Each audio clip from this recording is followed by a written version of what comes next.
Welcome to the Progression Health Podcast. I'm here with Peter Tierney. Peter, do you want to introduce yourself to the listeners? Sure, yeah. Thanks for inviting me, Ross. I am a sports scientist, a performance coach and researcher, and I've worked over the last number of years across like a wide variety of different sort of organizations and sports. A lot of that time was in rugby and in football or soccer for the North American listeners, but also amongst like endurance sports or triathletes and also some Olympic lifting and just a wide variety of sports across that time. I also spent a couple of years working in Lululemon as a researcher in their innovation team. So quite a different role, but also a lot of like similarities and crossover between, what people might consider a traditional or a sports scientist or performance scientist and somebody working in that innovation space as well. So all of that, I guess, culminated into me deciding to do mostly consulting and contracts, a variety of different people, athletes, brands and companies in and around the sort of health and performance space. Amazing. Yeah, I was just looking at your LinkedIn before this. You've an amazing amount of experience and really excited to have this conversation. And yeah, just in terms of being a sports scientist, it's like a little bit broad. So yeah, what is your specialty? What's your niche? What do you love getting into? Yeah, I think sports science should be relatively broad because I think that's the nature of the role, but you'll definitely hear different definitions of it. And in some team sports organizations, a sports scientist will be the person who is completely responsible for data collection and will do little else outside of that. In other places, the title is sports scientist, but their role is a data analyst or data scientist. And so I think for me, it's mostly about, and someone else actually gave me this sort of like way of thinking or definition for myself, was you sort of act, and this is how I have always acted, as like a dot connector, or what I would say is like a hybrid role. So the reason I say sports scientist and performance coach is that I've always coached alongside the sort of sports science or research elements. I think that's important because you get the practical understanding as well as the sort of scientific understanding as well. Yeah, I think that's the best kind of coach is someone who, as you posted, you've done the Dublin Marathon and you practice yourself, but you've also got the academic background. So yeah, in terms of connecting the dots, like that's an interesting way to put it. What are kind of like some typical connections you make, or like what are people typically struggling with that when you come in, you can kind of connect those dots for them? Yeah. Honestly, the thing that people struggle most with is just connecting the dots. So, particularly now how people digest information and learn online, they see lots of like snippets, and that's not to say that these snippets are wrong. Some of them are, some of them can be, so try get that from credible sources if you're learning about sleep and training and running and nutrition. But often people will learn and see snippets, okay, fueling this way or using these recovery strategies, sleeping this much, training. They'll see different training sessions, or a really easy example to think about is they'll see these really interesting looking gym exercises and they'll think, okay, that looks great. This person's athletic. They're performing really well. I should be doing that exercise. And what I mean by connecting the dots is like, okay, well, how do you integrate an exercise like that? Is it necessary? What does it mean? How do you measure it? And how does it fit into like your overall goals? And like, is it the most important thing to focus on at the moment versus all of the other pieces of the performance puzzle? Yeah, that reminds me a lot of, I just had like a quick chat with an Uber driver here, and he was like, I only go to the gym once a week or maybe sometimes twice. And I'm like, man, you're absolutely crushing it. Like, he's like a dad as well. And, to be going to the gym, I think it puts you in like the upper quarter of adults in the US. And if you can get to the gym twice a week, then you're way up into that quartile. And I was just like, the amount you have to do, it's kind of skewed. So do you think, impact do you think social media has on people's perception of like health and what they should be doing and like, what is required to, I guess, just be healthy nowadays? It definitely skews it because, and the example, I think even for marathon, and I won't get the exact numbers correct, but I feel like in conversation with people who are doing marathons or even just friends who don't, but are just, keep an eye on, say, if I'm running or other friends are running, people's perception of what is an above average time in a marathon or like fast, is so skewed from what reality is. And I feel like even people think of, you're not actually above average unless you're running like a sub 3 hour marathon. But the average time across, all of the world major marathons and even non-major marathons for men, for example, I think is 3 hours 45 minutes, 3 hours 50 as an average time. And that's not even accounting for people that don't run the marathons. And I think that's probably what social media has skewed. So again, the information on social media isn't incorrect, but it's certainly a sliver of, of a proportion of people. And you probably assume up until this point, and I hope this changes, but people who are slightly faster are more willing to share their times, and people see that versus seeing other times. So one, I hope that everyone in that specific instance, everyone should feel comfortable sharing whatever time they achieve, because it's amazing that if, in a marathon example, if you do a marathon, it's amazing. It doesn't matter what time you do it in, but certainly to help with the overall picture of, if someone runs a 4-hour marathon, that's still an amazing time. And you can't really compare that to, some of the top 1% of the people who are posting on social media.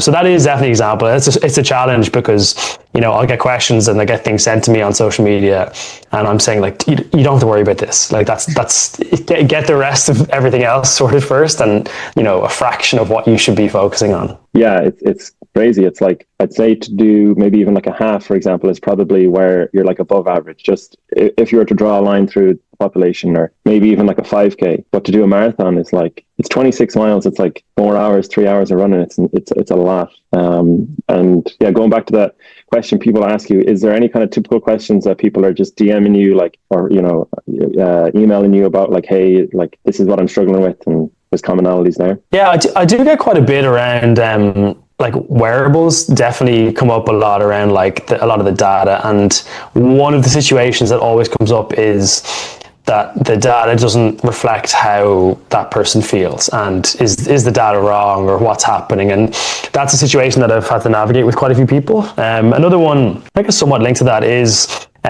sort of people asking about like what recovery strategy is best, or tool, or whatever it is. And I always try to remind people that, like, there are all these tools exist for a reason, because they are effective at specific things at specific times. But how you recover from one thing or session or one period might be very different to how you recover at a different phase of your running season or team sport preseason or whatever it might be. So I'm always trying to remind people of like to step back a little bit from all of the things, whereas like, again, the nature of some of the social media pieces is that everybody sort of like gets caught up in the small things. So the theme, I guess, is consistent in that, yeah, people get lost a little bit, like the numbers or the small details, and then I try and encourage them to take a step back from a lot of it. And I think that helps clarify. If you step back and think about it, then you can make a decision about the smaller pieces. Yeah, it's absolutely overwhelming. Like, you could have a Whoop on one arm, you could have an Oura Ring, you could have an Apple or Garmin on, and you'd have the phone. I just realized yesterday that my phone is tracking my steps, even though I didn't even have the health app. Like, I deleted it. So yeah, you can just get overwhelmed. So like, could you give a scenario where the wearable would dictate how you advise someone to modify their training for a given day or a given week? So, oftentimes I'll look at my watch and I'll say like, okay, I did a run yesterday. I run a lot, and it's like, you need X amount of recovery, but I'm like, I have a run planned, and it's sort of just like, it's almost like a case of I ignore it or I follow it to a T. It's hard to get a kind of a middle ground. So yeah, would you just give a scenario of how it can be used to guide training in a given time period? I'll also, I guess, focus on a specific metric first, but with wearables, for the most part, your data should be relatively consistent or within a normal range for you. So take any metric within that principle. So if that's sleep duration, so you should sleep normally within, around an average of 7 hours, for example.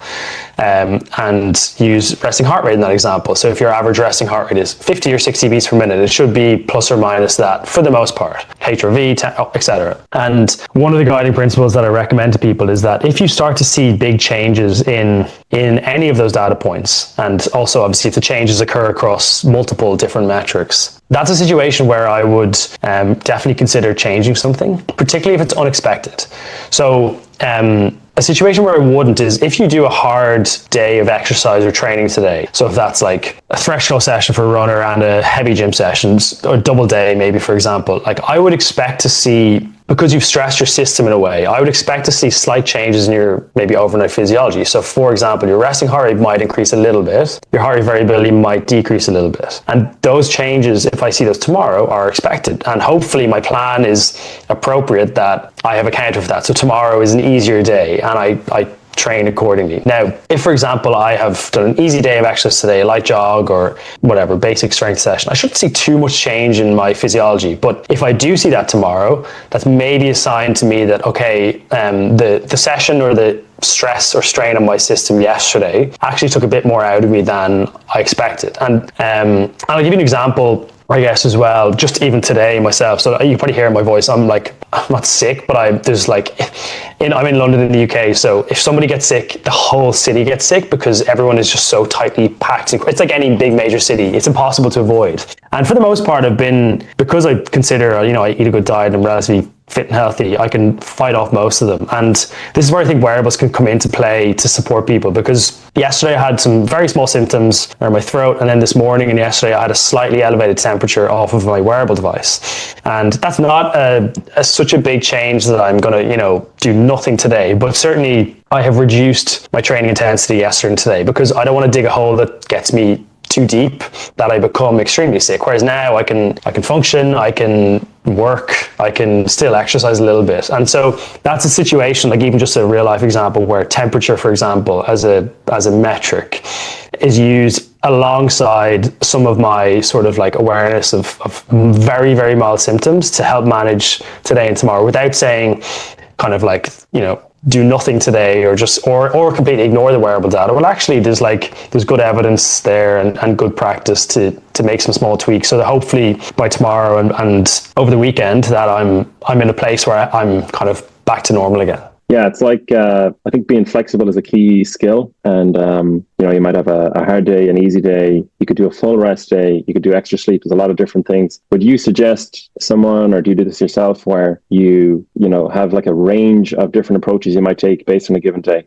Sleeping more, napping, less coffee, more coffee, vitamin C or extra supplements. Like what kind of different things would you do based on, let's just assume a person is fatigued, or take yourself, for example. Specifically, how are you going to make an adjustment? Yeah, for sure. I think there's how I think about recovery or just even general like health. There's always those core basics or pillars that you have to maintain, hopefully as many days as possible through the year. That's like sleeping sufficiently, eating well enough, protein, carbohydrate need, micronutrients, and staying hydrated. They're the sort of like forevers. And hopefully then you add in exercising consistently. That will obviously change depending on training goals and everything else. And then on top of that, I do think there's an element of like decision making that's, I say this as both effective and efficient. And this is maybe around specifically around recovery, but I think it applies to training as well. So the recovery example I can give is easy because I've shared this a lot of socials, is around like the SHIT recovery framework. So it's like an acronym that just helps people make a decision around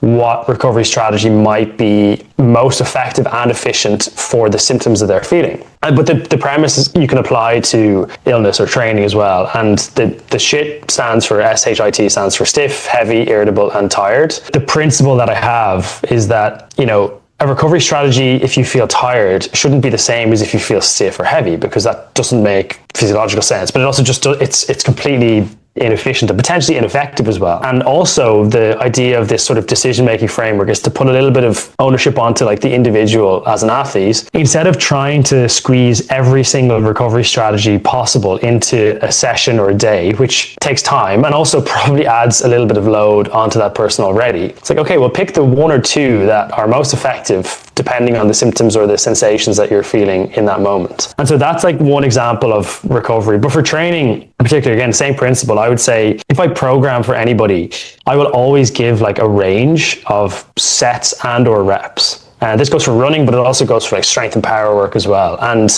what I'm doing there is trying to give the person or the athlete a little bit of, I guess, like auto-regulation or self-regulation, so that, if you come in tomorrow morning into the gym or for a running session, I'm going to give you a range of sets and reps. But, if you feel great and all of your wearable data suggests that everything's leading in the right direction, well, then maybe for your running, do it a few seconds faster per kilometer, per mile. In the gym, if you want to do slightly heavier, that's fine. It's still within, somewhat of a constraint of like, I'm trying to guide this, this person to across a longer term program. But within that day, that's fine. On the flip side of that, if someone someone's feeling a bit stiffer or heavier, maybe you reduce the intensity in some of the intervals, or maybe you just, there's a period of time where, and I'm sure you'll have experienced this as every runner does, where, at the start of a workout, you feel stiffer and then you get into it and you go, actually, do you know what? I feel like pretty good. And I think that's almost a bit of guidance I'd give as well, is like, get moving, get warm, but also like address the problem you have. So there's some of those sessions where I feel stiff in the morning. Okay, well, you've got 15 minutes before you go for a run. Do some mobility, for example, that will help reduce stiffness, apply some heat, and then see if you can fulfill the program like as prescribed. So there's a few different,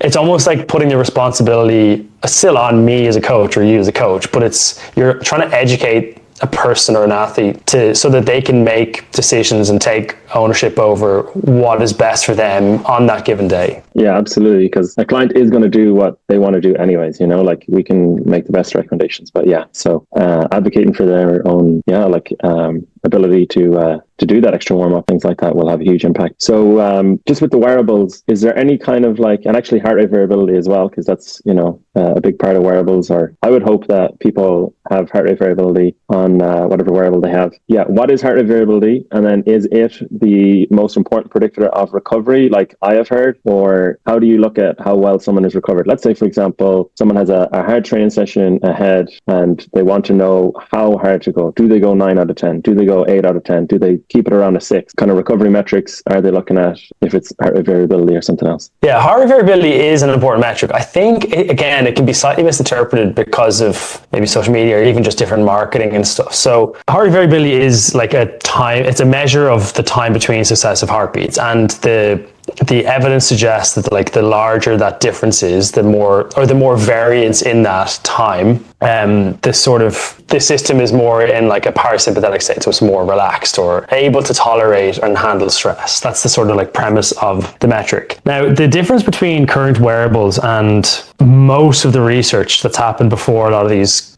wearables have become commercialized is that most of the evidence around heart rate variability training and feedback is actually using a morning reading of heart rate variability. So not taking an overnight reading. And that's important because there's some good heart rate variability specific researchers who I learn a lot from. Two guys, particularly Marco Altini and Andrew Flatt.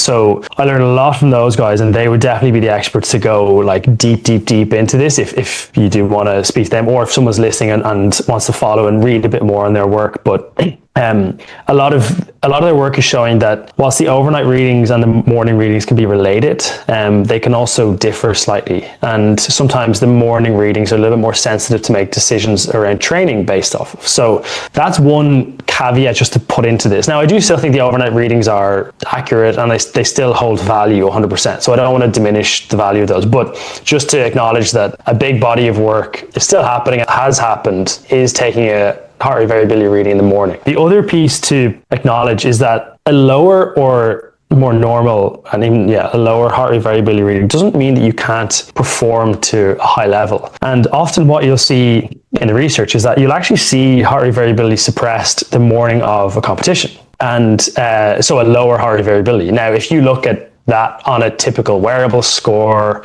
readiness, recovery, whatever it is, that will probably get marked down. So it might show you that you're 60 or 50 or something like that out of 100. But in actual fact, that's just your system getting excited and maybe a little bit nervous for the competition you have. And there's plenty of evidence to support people with a lower heart rate variability can perform on that day. Now, if that happens every day and consecutive days and training and adaptation, that's a different conversation. And in that situation, a lower heart rate variability might suggest that you maybe just need a little bit more time to recover after an intense workout. So I guess the main message I want to share is just because a wearable shows a slightly depressed or lower heart rate variability, you shouldn't be scared to go out and do a really tough workout today. And you definitely shouldn't be afraid that it's going to influence or impact your performance on race day, because it definitely isn't. And some wearables actually, and Whoop is very good for this, you can actually hide some of the recovery scores for an indefinite period of time. But if I was someone if someone gets nervous about these scores, I would actually suggest to them, particularly in a race or competition, or if they're a team sport athlete, a footballer, they want to, they would still want to collect the data because it's definitely still useful. I think I'd almost recommend them for a few days leading into a competition to switch that off. Now, for me, I've tested so many of these devices that I don't need to do that, because there's at times that have 5 or 6 on at the same time, and you learn to move on from looking at numbers pretty quickly. Sometimes I just sync them and I don't even look at it until later in the day. But sorry, that's a very long answer around heart rate variability, but I guess it probably highlights as well just some of the nuance around it, and why it is important, hopefully, people to just listen and ask some questions of like I said, of Marco and Andrew, two experts, because it's another example of some of the things you see on social media, and trying to educate people in a short form way misses out on some of that nuance. And yeah, also you have to individualize it and take it in context. Like, one number doesn't make or break the full training cycle you're in. So this is kind of my understanding. Let me have a stab at it, and you tell me, what you think. But the kind of healthy range for a heart rate is 60 to 100 beats at rest. But I would say if you're under 60, that's the ideal you want it to be. And the same is true of heart rate variability. So, the opposite is true of heart rate variability. So the range is 60 to 100 that you're looking to be in. And if you can be 60 or above, great. But with heart rate variability, I rarely, if ever, see anyone average 60 or above, over a 7-day period. So I guess just to throw out some numbers for heart rate, what do you think is a good aim for people's heart rate? I know it's not really that controllable, kind of like your body weight. You can't just change it overnight. But what's a healthy resting heart rate, and then also heart rate variability score? Yeah. So heart rate variability first, and then I'll go to resting heart rate. It definitely is not as clear, and it's linked to the point I mentioned around a lot of the research on heart rate variability and mortality risk being done previously on morning readings or one-off readings. And typically they will be, again, not always, but typically they will be higher than an average across the whole night. That makes sense. You're taking a shorter reading, it'll be higher, and not always. But so the ranges for those are definitely less clear cut in terms of being above a certain threshold of 60 milliseconds versus being below it. I do think if it's something chronically low, below 20, 25 milliseconds on a wearable, I think that's probably some indicator of chronic stress, and that would be a point where I would be certainly looking at other factors. And I do think if someone's heart rate variability is that low, there are probably other obvious metrics and measures that are also suggestive of that type of state. But it definitely isn't as clear in terms of, if someone's heart rate variability is 50 milliseconds, that doesn't mean that they're at greater risk of, mortality or cardiovascular disease or anything of someone who's 70. And that's where this individual range is probably most important. You can alter your heart rate variability with really good behaviors and things, but I think for the most part, and Marco Altini sort of has this mindset as well, is that normal is good. Higher, a little bit higher than that is maybe good. Too high can probably be an indicator of something stressing your system as well, because your body's trying to fight it. And too low outside of your normal range is maybe a negative, but normal is good. And I would almost suggest to some people that on those kind of color green, amber, red scores, that normal should be green, not high, because normal is an indicator that your system is operating sufficiently and normally. So I think that's enough for heart rate variability. Resting heart rate though is different, and I do think the evidence suggests that there's a pretty linear increase or decrease in mortality risk and related to fitness and everything else, that the lower the better. Now, when you I've seen some people online trying to get a resting heart rate below 30 or 30 beats per minute or something. And I think there's always people that will push to the extremes. And, in every extreme there's probably limitations and reservations that I've had around that. But typically the increase is linear, and the medical advice is for such a broad range, 60 to 100 beats per minute for resting heart rate, in my opinion, is too big. And I do think, I understand why government guidelines have to be broad because of specifics. But if I saw a resting heart rate of 90 beats per minute, again, that would be concerning to me. And I would be telling somebody to go to see their GP. And also I would be making some really, really big changes around health behaviors, nutrition, activity. And like I said, I think if someone's resting heart rate is that high, I think there are other obvious like indicators around health. So I would like to see some governments with more tech and data start to be a little bit more like dialed in terms of resting heart rates, because I just don't think there's a clinician in the world who sees a resting heart rate of 90 and goes, yeah, you're in perfect health, like go home. I just don't think that's the case. So yeah, I think there's a stat, and I don't want to butcher this so I need to check it, but I believe I did read a paper recently, and every 10 beat per minute increase in resting heart rate results in like a 16% increase in mortality risk. So as you start to increase, now obviously that's not true across the entire spectrum of data, but it's pretty linear. So that is probably the metric that I wouldn't say focus on the most, but I think it's a combination of it has such strong evidence for its use case. It is also really reliable. And even with some sensors that, maybe are not 100% accurate for heart rate variability, resting heart rate for most tech devices is valid. And so that tends to be the one that, if you see changes in resting heart rate that are significantly increased from your normal, I think it's a pretty clear-cut sign that your body's under stress or your system is under stress. And in terms of like having a wearable versus like not having a wearable, let's say somebody's like, okay, now's the time I'm going to improve my health, haven't been really looking at, any health metrics at all, not even steps, for example. Do you think, in the current time that we're in, a wearable of like any kind, because there's, you mentioned you wore 6 at one point, is a wearable essential? It's a great question. And like in reality, it's not essential. And, there are a lot of people that I know who don't use wearables to track overnight stuff. I have some friends who run using a smartwatch, but don't wear anything overnight. And so are they healthy? Yeah, I think they are. Their performance in a running event would tell me that they have a high VO2 max. They resistance train twice a week, so their lean mass is high. They have a low body fat percent, or I don't say excessively low, but they have a normal body fat percentage. They eat reasonably well. So for those people, I'm saying, there's probably no need. So it's not essential. But I do think in the current world, it's so accessible. Obviously some are expensive, but there are some very accessible options from a price perspective. So I'm conscious, obviously, I don't know everyone's financial situation, so it's easy for people who have lots of money to spend on different wearables, but there are some cheap options. But also the analogy I use to people is, wearables are like Google Maps. And I think a few years ago, even you think about a smartphone, people are like, that's not essential, but it kind of is now, isn't it? But if you think of wearables like a Google Maps, you still need to like set your own goals, and you still need to do something. Like the wearable just measures information. It doesn't improve your sleep. The behaviors associated with the data improve your sleep.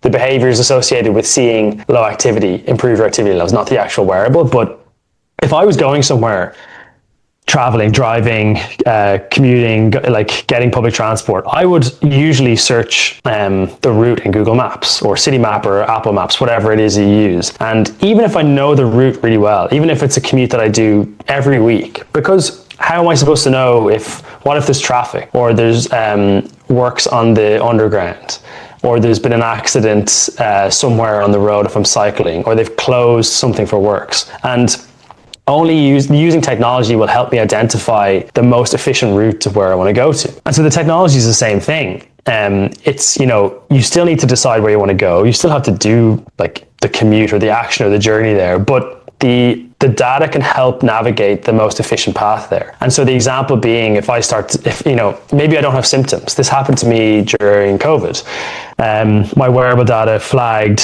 an increased breathing rate and temperature. I had no symptoms, but the next morning I woke up and saw that. I said, oh, that's like pretty alarming. It's such a big change. Okay, I'm not going to exercise today because that's telling me something. And, at the time, if I was to see a relative who was older or more at risk, that would have prompted me to say, look, I've seen a little bit of a change in this, like I might be developing it. And lo and behold, a day later, I had symptoms and my heart rate was elevated and I had COVID. So without the technology, I may have done something on that day that might have, again, like I said, dug myself a hole too deep in terms of illness. So yeah, to go back to your question, like it's not essential, but I do think like a lot of the data, particularly with how people are becoming definitely more data literate across like not just wearables or health, just in general, I do think it's really valuable to have that level of like objectivity and I guess in some way like accountability. And in my opinion, the true value of these wearables is collecting the data over like a longer period of time. So people get them and change them and get rid of them. I just think if you can have data for 10, 15 years, that is going to be so powerful, more so than having it for 10 weeks. Yeah, over the long term, we get way better trends and we can make way better judgment. So that's a great point. So you've mentioned body temperature a little bit, and it's something that I haven't looked into or even tracked myself. So like, how important is body temperature on a wearable? And then like, what would it be able to tell us, or what changes would you make based on body temperature? Yeah, so body temperature, two main reasons. One is around illness. And so typically you'll see, when I'm referring to the temperature in wearables, for the most part, they're referring to like changes in temperature. So they collect a sort of a baseline of temperature. And then if it increases or decreases, it'll show you like plus 1 degree Celsius, or probably plus like 0.5 degrees Celsius. And you can do the Fahrenheit conversion quicker than I can at the moment. But that's one piece. And then the other piece is around menstrual tracking for females. So they're the two main use cases for temperature. And I think particularly for the illness piece, it's really sensitive, as in if you see an increased temperature, it is usually indicative that you are fighting like a cold and flu, maybe like food poisoning or any sort of illness, because it's such a strong indicator. And then around menstrual tracking, it can definitely help females in that regard. In terms of it, the pattern is typically pretty consistent across a full cycle. So they'd be the two main use cases. I wouldn't expect to see huge changes day to day, in response to training, unless you did like a really, really difficult and intense session close to bed. You might see a slightly elevated temperature just from that intense workout. But it's one of those metrics that I think is like I said, you may not make any decisions from it for a few weeks or a few months. And then when you see a big change, particularly a consecutive, 2 days of a change, it's one that I would listen to, I think. Got it. Yeah. So one day is not a big change, but over a couple of days we get more info. So yeah, don't be too knee jerk. So I'm preparing for a marathon. You've just done one. A lot of people are getting into running nowadays. What's the biggest recovery mistake that you see athletes make in the build up to a marathon? Because, it's that crucial time where you're trying to taper, but you're also trying to get that final long run in. So yeah, what's the biggest recovery mistake that athletes make in the lead up to a marathon? Yeah, I think it is, it's linked to probably something I mentioned earlier on, is like people trying to do too much. Particularly in the few weeks leading up to a marathon, you've got to remember that like recovery is trying to balance the stress or the strain that you're under. And when people start doing, every single recovery modality that exists in their gym or in their garage or like the tools they have access to, they might add a little bit of stress to their system. And I think most of the work, particularly for marathon, is done before the final 3 or 4 weeks. And so if I was focused on recovery in the lead into a marathon, I just would try to stay consistent with training, stick to the plan you have. If anything, like eat a little bit more to make sure you're recovered, sleep a little bit more if you can. So, if you had a little bit of extra time, I would almost add it on to sleep. And then also like use some sort of decision-making framework that, okay, if you do feel particularly sore or tired or whatever it is, just use the specific recovery strategy that supports that sensation. Yeah, it's funny about how many different things you can do, like a massage or, hot, cold, all these different things. It's like you could spend more time doing recovery than you could actually doing the training. But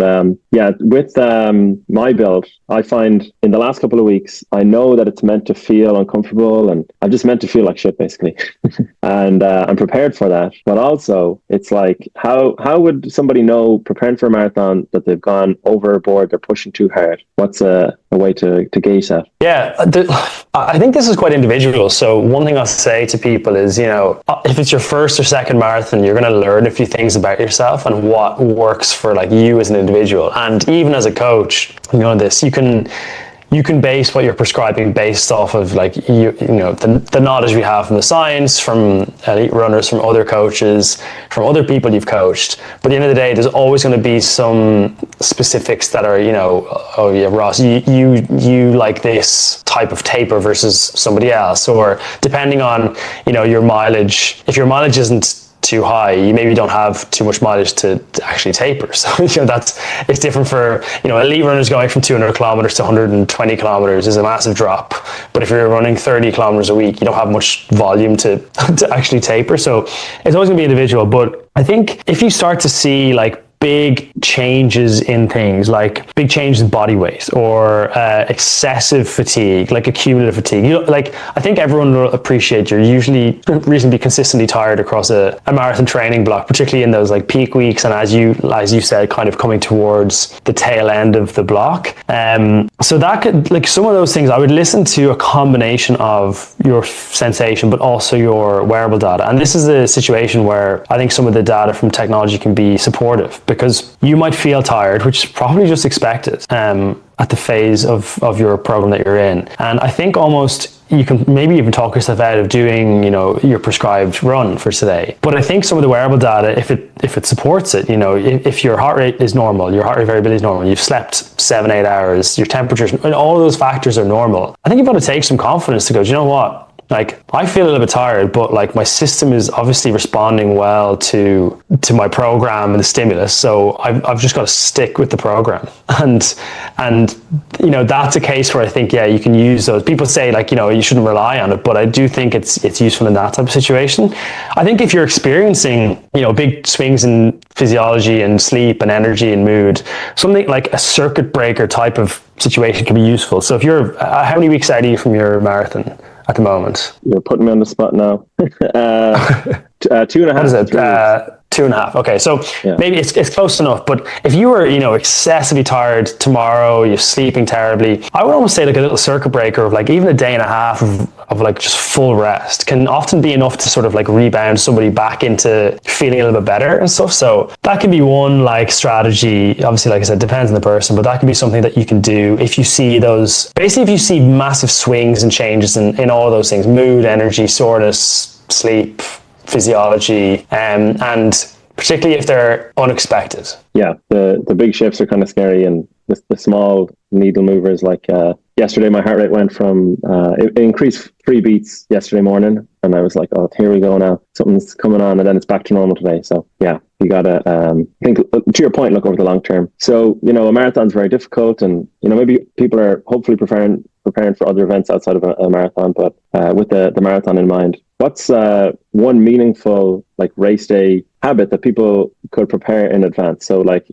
this can be like a mindset shift they can make, or recovery base, or even just like, you mentioned warming up. What's one thing that would help them on race day to be more resilient for the challenge that's coming up? I just think it's a fueling like focus for me, like the 2 days before marathon, because you'll have developed all of your fitness before then. So there's nothing physically you can change in the 48 hours before a race. You can do a shakeout, you can do a couple of strides, you can feel a little bit better, but you're not going to actually get any fitter or faster in the day or two before. But certainly you can knock a lot of time off, or you can add a lot of time to your marathon if you don't fuel properly. So I would really get people focusing on that, because you can also get a lot of confidence from it.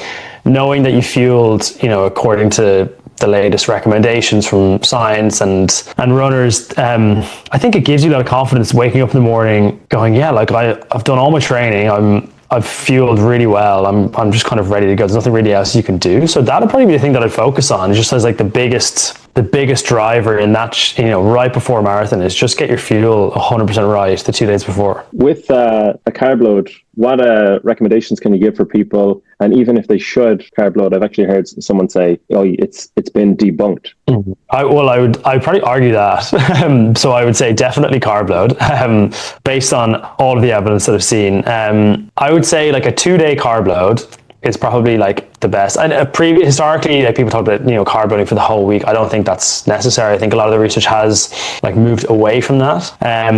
I would aim for somewhere between 6 to 10 grams per kg of body weight. And again, I'll let you do the pounds to pounds to kg conversion. But as an example, a 60 kg runner would eat somewhere between 360 and 600 grams of carbs in both days before. So 6 to 10 grams on a Friday, on a Saturday, and then race day Sunday. Now, if you haven't ever tracked calories or food intake, that is 100% more than you think. And it's not grams of the food, like it's not 100 grams of pasta is equivalent in carbs, it's the carbohydrate gram equivalent. So it's a lot more than you think. And personally, and even just athletes I've worked with, liquid carbs are definitely your friend in those 2 days leading into a carb load. One, it's lower fiber, but also it doesn't fill you up as much. And so it's, funnily enough, it's like the 2 days of carb loading are the complete opposite advice I would give to somebody eating for like health reasons. I like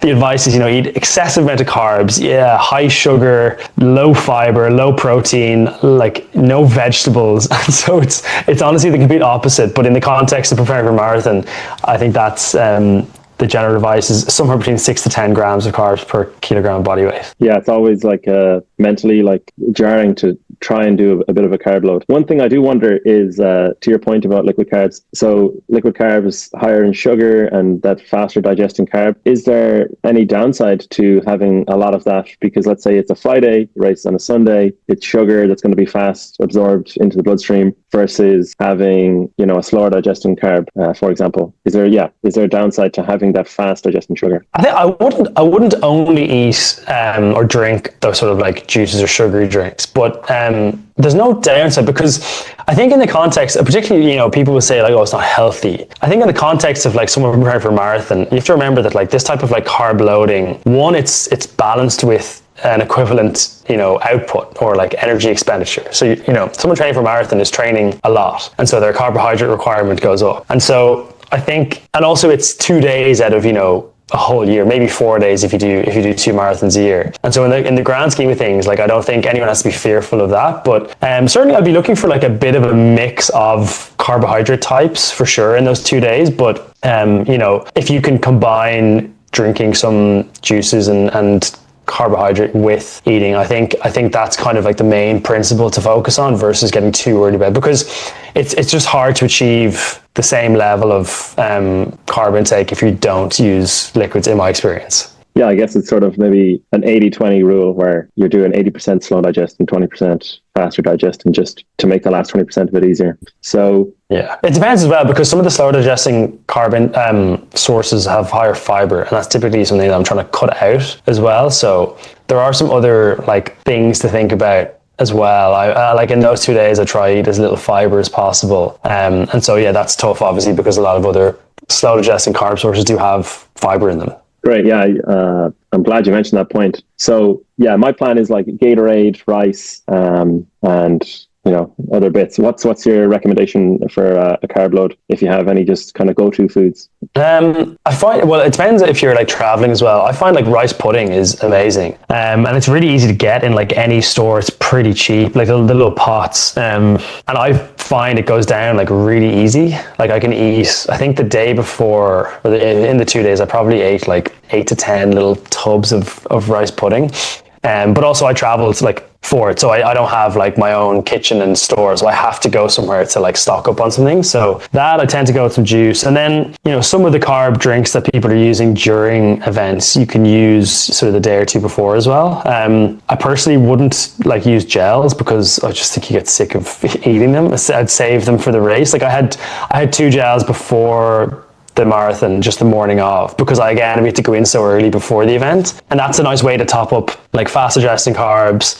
You can throw in your pocket, just take them really quickly, throw the wrapper in the bin. And I just that was at the point where I'd just been training for so long with marathons. I'd fueled my training like really, really well, and I was like, I can't wait to not have a gel for a couple of weeks after this marathon. Yeah, it's funny, the advertising and marketing makes like a Morton gel look like so appealing, and like, oh, Kipchoge uses this or whatever, and it's like, yeah, it's not sexy and fun to have a gel for weeks on end. One other question that comes to mind is, so let's say someone, not me, but let's say somebody is a chronically poor sleeper, and then they're carb loading, and then they're also like, oh yeah, I'm just going to cram in 16 hours, Friday night, and if somehow you manage to pull this off the Saturday night before, is that enough to like bring the body back to like a good place, or is it just the damage is kind of done with like being a chronically poor sleeper and you can't get the best out of yourself just by getting 2 nights of good sleep before a race? I mean, it certainly won't hinder it. I think it'll help if you can get an extra bit of sleep in the kind of week or two leading up to an event. The chronic low sleep is probably more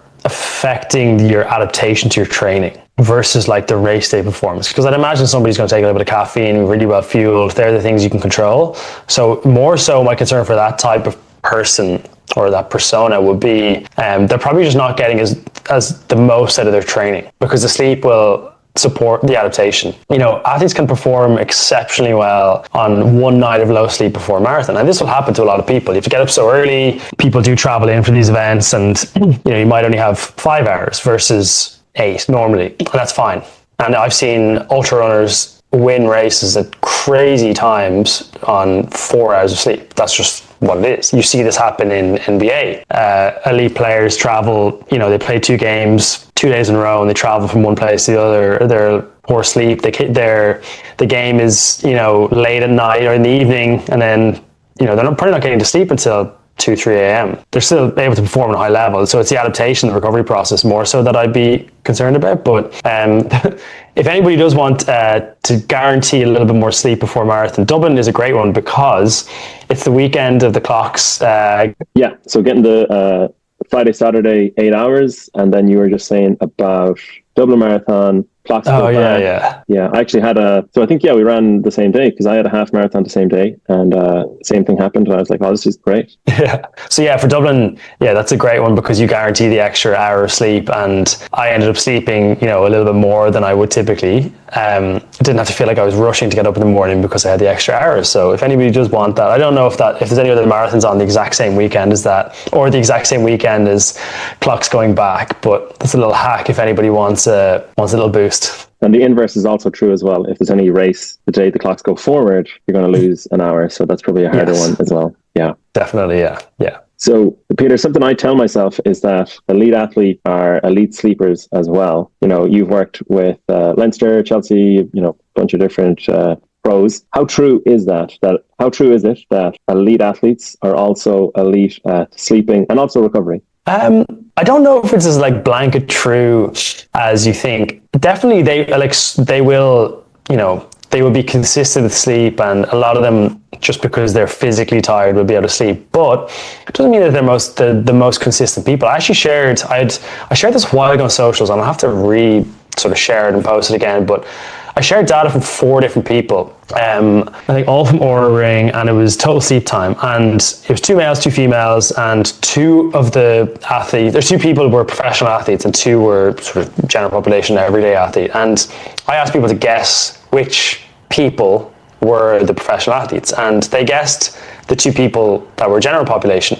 Because the general population in that sample were actually sleeping more consistently and better than elite athletes. And the thing about elite athletes and professional athletes is they have to contend with schedules and travel and late competitions, and maybe not specifically for marathon as such, but if you think of NBA, soccer, football, rugby, all of the different sports, any other sport where they're traveling a lot for competition, that's going to play havoc and challenge their sleep. So it definitely is individual. I would say in general, though, they appreciate the need for sleep, and athletes are probably better nappers than most people because their schedules probably allow it. So if they don't sleep enough at night, they tend to be able to get an extra 45 minutes to an hour. And then there were some athletes I've worked with. There was a guy who worked in rugby who, at the time, we were doing quite an intense preseason, and he put on, his strength improvement was just crazy through the preseason. He put on loads of muscle mass, was getting fitter and faster, everything trended upwards. And I sort of had a conversation. I was just look, most of our athletes are improving, but your level of improvement is large. What are you doing? And he was I'm sleeping 10 hours a night. That was during the preseason. He was sleeping so much. He was just, and so that was obviously helping. And he was nailing his nutrition. He was doing everything right. But that's an N=1 case study of probably the evidence for someone with such a high training load, supporting that with high sleep and high recovery and good nutrition, and that paying off. So I don't know if it's a blanket statement, I'd say. But I do think now, and probably now with education and insight around sleep and the importance of improving, I think athletes are some of the populations that can, dedicate the time to it. But they're also a population that, carry a lot of stress and anxiety with performance. Some football players, every game, every week, 2 games a week, they're traveling, and they're scrutinized by every single thing that they do. And if there's a small error, that can weigh on them quite a bit. After a game, but also before a game, the sort of anxiety about if I make a mistake, people online are going to start slagging my family, that really does happen. So there are definitely some extreme cases where it's really hard for professional athletes to sleep well. Yeah, I read, I think it was Paul O'Connell's autobiography, and he was saying that before a game he would like get sick, and it's just the nerves. He'd be racked with nerves, like, you know, he would put so much pressure on himself. I know that's an extreme example because your source of income comes from your performance, but yeah, they don't have it easy. And just mentioning the sleep and napping, and my watch will recommend I do like breath work sometimes, and I'm always kind of just like, oh sure, what's that going to do? But would you be an advocate for, you know, naps, or even, you know, I know Huberman would recommend like non-sleep deep rest, getting like some meditation in. Do you think that, especially in the final weeks leading up to a marathon, like for a taper, naps and more meditation will help boost recovery? The naps definitely, because I think for the most part, people need a little bit more sleep than they're probably getting. So a great strategy, if you have the time, the schedule to get a little nap in during the day, like fantastic. I also do think some of the, like, you know, the non-sleep deep rest or the meditation periods, like, I think they're really good to do during the day, just because they act, and I use this term for something else earlier on in our discussion, but they act as like a little bit of a circuit breaker or like a break in the day. And if anything, so I think, like, you know, breath work or the non-sleep deep rest or any sort of meditation, anything that just acts as a bit of a circuit breaker throughout the day can definitely help with just reducing the overall, like, accumulation of stress throughout a day. So it certainly can help. I think also some of the meditation pieces and the cognitive relaxation strategies can definitely help people that are more stressed, you know, and so everyone again will be a little bit different, and people probably get bored of me saying that, that like it depends on the individual, but, you know, there's an element of, like, people that believe in certain strategies find those strategies more effective, and that's, you know, there's some decent research on that as well, even from like an ice bath perspective. But layered alongside that is like the education around those strategies, because if there's really good evidence for a strategy across multiple different populations, but a person doesn't believe in it, that's an education challenge. And so that's where hopefully, like, you know, someone like yourself, a coach, myself, practitioners, people online can educate people on some of the benefit of some of these strategies. And then there's always an experience piece as well, where people just have to try some of these things. So, you know, my recommendation, you know, if someone in the last couple of weeks before is like, yeah, if you have time to nap, definitely nap and get that in. But if you want to try experiment with a meditation or mindfulness on, particularly on the days that you're like very busy, or you've got maybe a double workout, you're trying to squeeze it in on top of like family, work, travel, all the other pieces, like definitely worth trying, because I do think, and particularly worth trying right before you go to bed, because a lot of the benefit, or again, the anecdote that for people that I've spoken to is like it helps them fall asleep faster, and it helps them be a little bit more relaxed. It also gets them off their phone and stops them scrolling and like working and stuff. So I think that's a good opportunity if you do want to try some of those kind of meditation, breathwork, mindfulness pieces, is like right before you go to sleep. Yeah, I love that. Anything that could boost the depth of the sleep or the quality of sleep will be huge. Peter, is there any supplements or recovery tools that people are almost abusing or overusing that are not effective based on the research, or that they could use more of? For example, I started using beetroot juice, and there's a little bit of research on it, but I know that it's not like a must. So yeah, any supplements or recovery tools that you highly recommend, or you're trying to dissuade people from using? Yeah, like something like you said, beetroot is an example, or nitrates it can definitely be effective. There's also some now like around like mushrooms, nootropics that can support. I think though, like, again, those things are really useful if you have the more foundational things in place. And so I would say, in my experience, like, before even thinking about those, most people just probably aren't even eating enough carbohydrate and probably aren't getting enough protein in. So I would start there. Like, I would start, and I say that even from supplements. Use the gels and the drinks you can get from different companies. Use the protein powders, because it is hard to get enough protein in. And particularly when you're training for marathon, your training load and volume is so high. Those two macros in particular, and definitely eat no fat, but those two in particular are going to really help with like fueling performance and recovery, and actually helping you adapt to the training you're doing. So I would start with those as like, just, you know, they're so convenient now. They're, again, pretty accessible in terms of price. And then start to think about things like, you know, even like for general health, like creatine, omegas. And then if you have all of those things in place, certainly there is a place for things like beetroot or nitrates as well. But it's not the first, you know, place that I start. You know, if someone asks me, like, what supplement should I take? It's usually like, well, let me have a look at your training first and make sure you're doing enough. Or like, let's see if you're sleeping properly.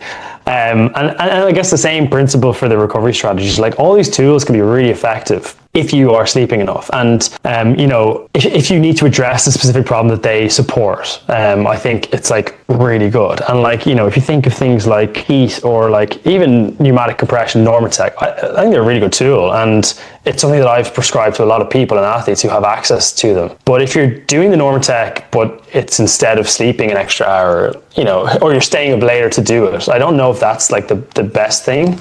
But certainly, like, I use them in a build for myself, for a 50k, like a trail race. And because I was doing a bit more like, I guess, like hill work or strength work, like I just had like sore legs quite often, and they were really helpful for that. And because of the convenience of them, and for a lot of athletes who just want some sort of active strategy, but also want to be on, like, play games or chatting to their friends, whatever it is, or sitting around, that can be quite a good strategy in that situation. And even for a practitioner, if you're in an environment, a gym facility or a training ground where you have access to a few of these different tools, it's a really good chance to get to have a conversation with an athlete as well. So like, if someone's sitting in a Normatec and it's helping their recovery, and you also get to learn a little bit about other behaviors, that's a nice sort of like dual benefit, I guess, to that situation. And, when I was training for the trail race and the marathon, I'd use the opportunity when I was in the Normatec to like update my training, or like have a look at what was coming up tomorrow, and sort of use that time as like sort of like, again, like I said, dual benefit to support my like overall training. So, but yeah, all of those like supplements and recovery tools, really useful. Definitely, particularly if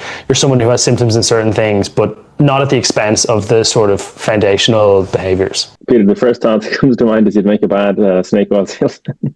You got the fundamentals drilled in, and you're like, yeah, you're not wavering, which is, I love to hear that, because a part of me wants to like be told, oh yeah, actually you want to triple your beetroot juice and the sleep will be grand. And it's like, no, it doesn't work like that at all. So now, yeah. The other caveat I'll say, my pitch to be a snake oil salesman is sometimes things like, let's sleep, okay, for example, and like supplements. Sometimes, so the sleep duration is the most important part, and supplements can support. But sometimes the supplements can actually act as like a catalyst to improve sleep. Obviously, from an ingredient point of view, but I mean also from like a behavioral or like a process point of view. And so sometimes, in some cases, the people, a supplement is the place to start. It's usually not, generally not, but sometimes it is, because it acts as an anchor to go, okay, an hour before you go to sleep, you're going to take the supplement, but it's also going to be the start of the moment where you get off your phone, you stop working, where you have a shower, wind down, you read a book, and so it can be built into that sort of like routine. And you could say the same thing for supplements for running. If someone's like, I want to buy these like expensive gels, I think we'll do it, because if it means you're getting sufficient carbohydrate across your whole day, if the gels are the avenue for you to meet your caloric needs, bingo, that's like your way in as well. So that's my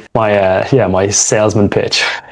Yeah, it could actually be kind of like an identity-based like behavior change approach, where like, for example, okay, Ross, now you're having the beetroot juice because you're ramping things up. And symbolically, this means now that like it's the closing stages, and it's like, this is a cascade effect of, okay, you're going to reprioritize, you're talking to Peter, right? You're going to reprioritize your sleep now, and you're going to try the Normatec boots as well, or actually the sleep is what I should be focusing on, but keeping it simple. It's powerful, like the symbolism behind these. I guess it's just like, you have to know why you're doing the things you're doing. Yeah, 100%. Yeah. So you've worked with a bunch of, high-level athletes and sports teams. Is there any particularly significant event you've prepared a team or an athlete for that's taught you about how to prepare for a big event? Yeah, good question. And there's probably a few like across a few different environments. So depending on how quickly I speak as an Irish person, you'll appreciate, but also how much time we have. I'm happy to maybe give a couple.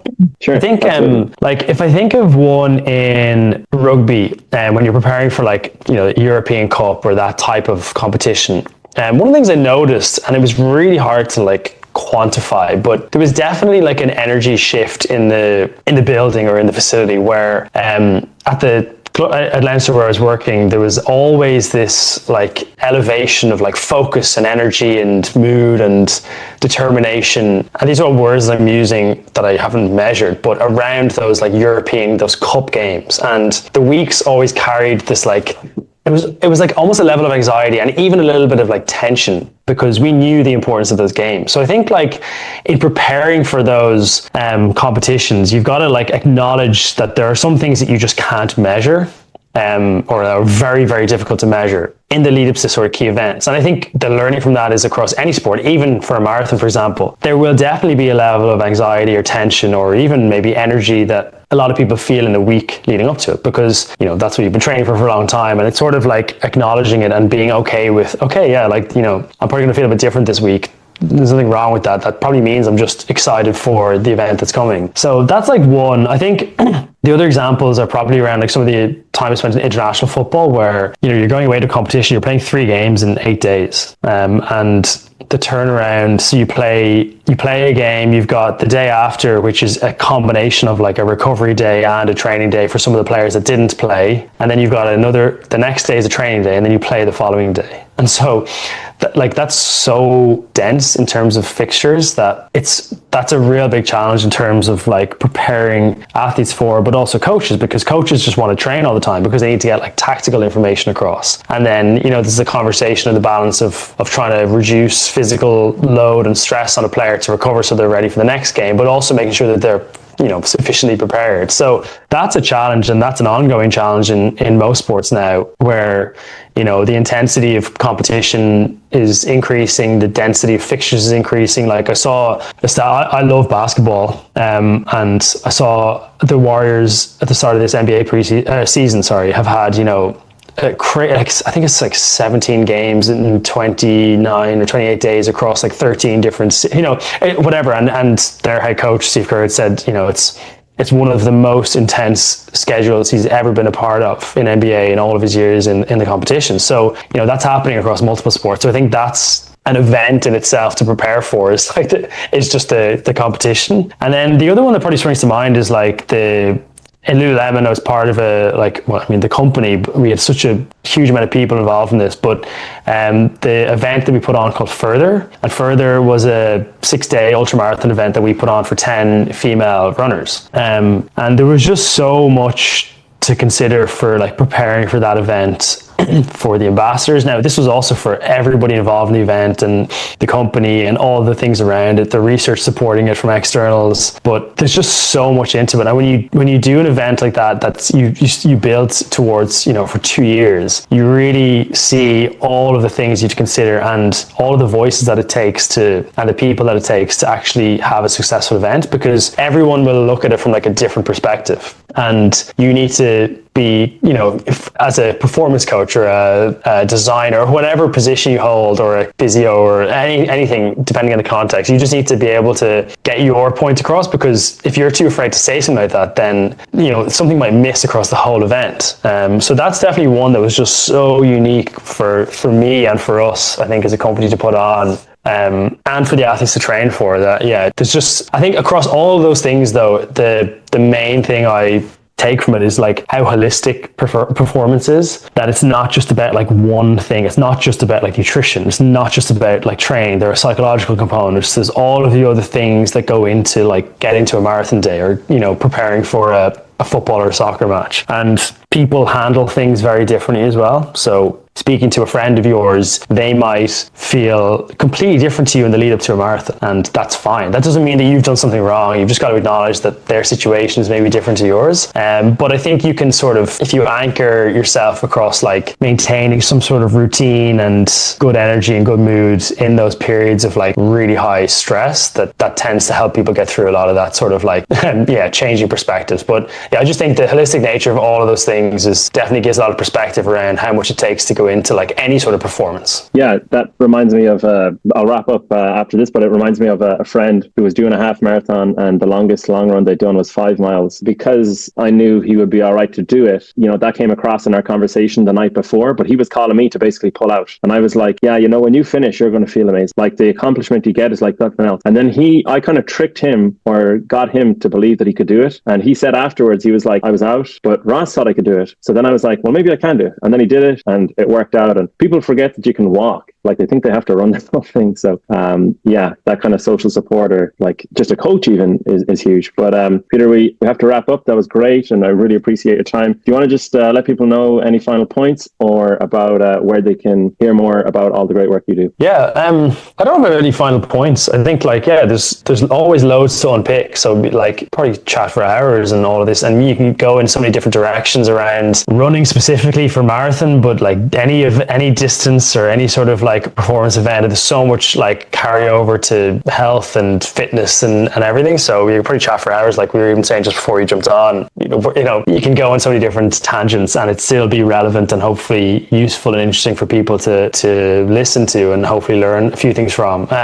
Mostly I'm posting on like Instagram, and that's probably the place that I'm like most active, and I get a lot from that selfishly myself as well. Like I tend to share a lot of things out and get feedback on them from peers and my network, and that will help evolve whatever resource that is. So for example, I've shared out some graphs around like different carbohydrate gels or different recovery strategies and different things, and of course I'm human, it's me making them, I'll forget something, or the science evolves or the evidence evolves or people's experiences are different, and as long as people give me some constructive feedback, I'll always take it on board. And you'll see with some of my graphics and content that they're on like different versions. So like, there might be a version 4 or 5. And that's because over the last 2 years, I've taken feedback from people and sort of like tried to produce something better, because things always evolve and change. So that's probably the place that's easiest to like contact me. And from there, if anybody wants to speak about like coaching or working with their brand or company or whatever it might be, then that's probably the easiest place just to go to have one place to go to, and then I can